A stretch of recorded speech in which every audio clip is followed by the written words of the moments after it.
Ce qu'il y a de frappant après plusieurs semaines de gilets jaunes, disons entre guillemets, c'est la volonté de la plupart des commentateurs d'essayer de donner une définition globale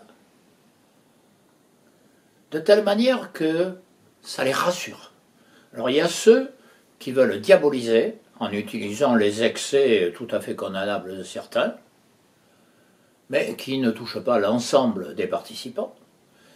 Il y a ceux qui essaient de récupérer. Alors ils sont plutôt pour nous, c'est notre programme. Et puis, ou alors, encore plus subtil, nous devons y aller pour empêcher qu'ils dérivent vers l'extrême droite. Donc cette espèce de globalisation qui, au fond, ne cherche pas à s'attaquer ou à résoudre le problème fondamental qui est posé depuis le départ. Ce sont des citoyens qui posent des problèmes de citoyens.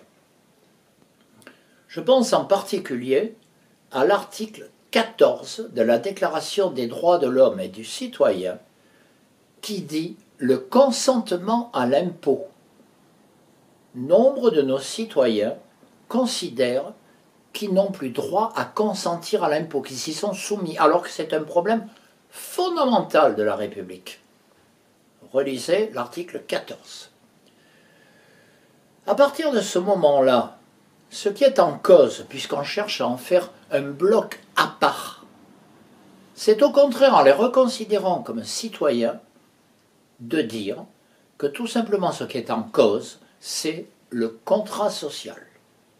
C'est-à-dire le fait que nous sommes tous des membres d'un peuple qui cherche à se resituer dans l'histoire, qui cherche à se resituer par rapport aux défis nationaux, économiques, internationaux. Et il ne faut plus continuer à considérer qu'ils sont en dehors de nous ou que nous sommes en dehors d'eux. Nous sommes tous des citoyens.